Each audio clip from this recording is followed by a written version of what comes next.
In the first scene of the episode, Gigi is lying on a stretcher in an ambulance with her emergency contact, Nat, by her side. Nat then kisses Gigi, but before anything else can happen, Donnie climbs into the ambulance. Alice is especially excited for the dating show segment, where three people will vie for her affection. Alice is sure that one of these three people could be her soulmate.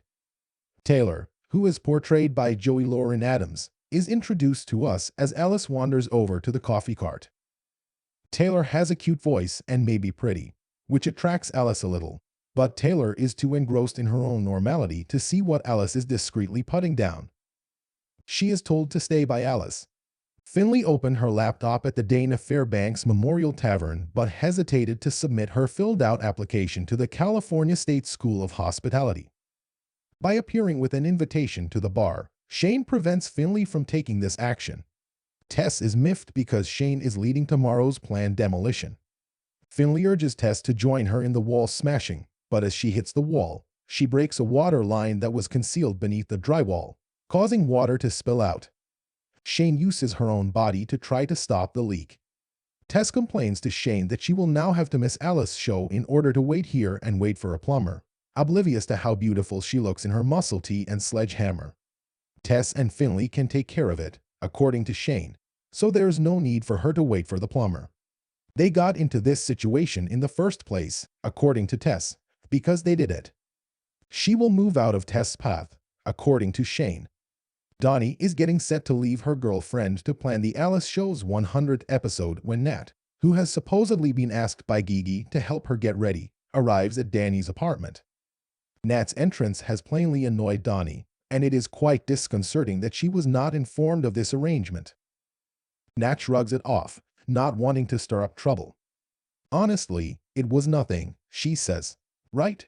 Angie is excited for her first day of courses and is on the phone with her parents to discuss how Jordy keeps texting her and disregarding her limits. Angie discovers the boy she kissed at the art event is actually the teacher. She just barely emptied her backpack for her first day of freshman class introduction to creative writing with. Alice is luxuriating in the glory of her pre-show gifts, such as the framed copy of the chart from 2005 that Shane gave her and the basket of Bic pens that Tom sent her. This provides an opportunity for some Tom exposition. He proposed, she declined, and they are still close friends. Danny and Sophie are going over the schedule of events. After getting an update on Gigi's condition, Sophie invites Danny and Gigi over for dinner when Danny isn't still upset with Finley. A for maybe is said by Danny. Tess claims she has already scheduled a meeting with her sponsee here, despite Finley's insistence that she stay with the plumber so Tess can continue with her day. Angie stays over after class at Hendrick's request, babbling to him in a cute way about how she kissed him, how she recently split up with her first girlfriend, how her parents were getting back together, and how she won't worry about it because she'll drop the class. Ivy gets a box of vintage wax products from Shane. Ivy is putting her fingers inside a container of pomade in an attempt to entice Shane, and it's working. Danny asks Gigi and Nat if they need anything as she leads them to their sofa in the studio audience of the Alice show. She is visibly surprised to hear Nat actually ask for champagne. Nat then pulls a large bag of oranges out of her purse as a gift for Alice. Danny despises it. Carrie has come as Tess' sponsor.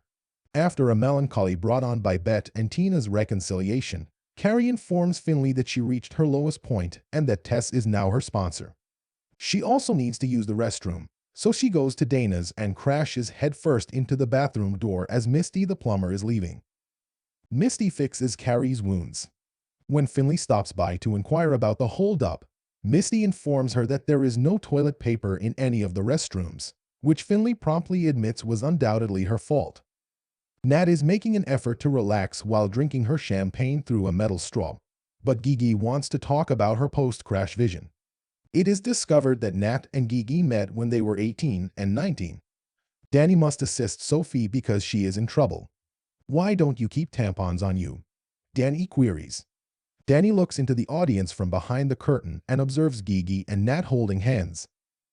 Ivy is claiming to Shane that she needs a makeover because she hasn't been dating for 2 years, has been raising a child in that time, and hasn't been very motivated by her experiences on dating apps. Shane agrees, those dating apps, yeah. Ivy describes her likely adorable baby as everything and sucked me dry. It's fantastic that Taylor has been chosen to participate in the dating game as the third candidate. Ivy and Shane are also given a quick group task in the form of a 4-minute makeover. The first contestant says they are veterinarians who save animals during natural calamities. Danny blocks Gigi as she tries to go home. The second contestant owns a startup that provides cold storage for infants.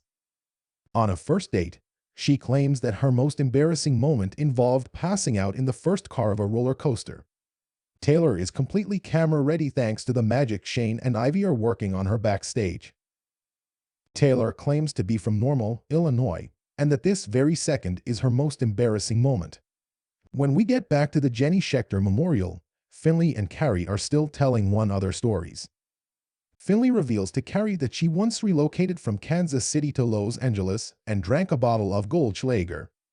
Finley is appropriately advised by Carrie to submit her college application or she would regret it for the rest of her life.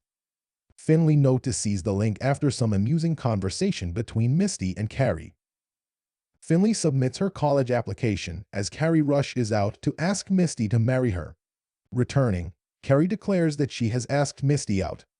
Tess is saying goodbye to Patty and getting ready to leave for the Alice show while looking stunning at home. Shane is having problems, while Tess is being a kind, loving daughter to her ill mother. Then, according to Shane, she and Taylor were following Ivy's example at that time. Outside the door, Shane pauses. Ivy just vanished in the distance for 2 seconds. Ivy is in this blue-lit room removing her shirt while waiting with her back to the wall when Shane approaches, tucks her hair behind her ear, runs her hand up her face, and places her mouth on her mouth. Ivy is lifted onto the table by Shane, who then flips her around while sliding her hands under Ivy's shirt. Ivy bends over as Shane helps her take off those pants so he can put them on. Gigi is forced to admit that she and Nat did, in fact, kiss in the ambulance when Danny challenges her to tell her what's going on between them upstairs. As she waits for Nat's car, Gigi is upset over Danny and confused about what to do. With a bag of oranges in hand and a resentment, Danny emerges from the shadowy background. Oranges are being thrown at Nat's car by Danny. Gigi and Nat are in a panic. Danny is found by Sophie in the corridor, munching on an orange. Sophie takes a sympathetic, cordial seat next to Danny. Danny claims, "This is the second time the guy I want to marry has left with someone else." Danny is the most composed person Sophie knows, and she assures the woman that everything will be fine. "Not anymore," says Danny. "It appears that you are." Danny responds to Sophie's invitation by asking, "Are you trying to get back together with me?" Sophie responds, "Definitely not, no way." The Alice team is partying in another part of the building as they close up their 100th episode, and Alice settles in at the coffee cart to set up this date with Taylor. Alice describes herself as someone who has had experience dating famous people. Along with Tess, Sophie is moving down that subterranean hallway. When Tess leaves, she doesn't inquire as to what Shane was doing down there since she is too busy apologizing for being late and for snapping at Shane earlier. "Everything is pardoned," says Shane. Shane is too worn out to party and would want to go home, but Tess wants to stay. When they are safely off screen, Ivy appears, still getting dressed, and Tess foolishly agrees. To commemorate Sophie finishing up Alice's 100th episode and Finley submitting her college application, she is ecstatically making a romantic dinner of charred chicken. Micah comments about Finley's chicken, saying, "That steak looks fantastic." Finley welcomes Sophie and hugs her right away. Danny walks up behind Sophie and looks a little irritated, sheepish, and hot. Micah circles back. Danny is automatically invited back to the event because she has previously spoiled romantic date night.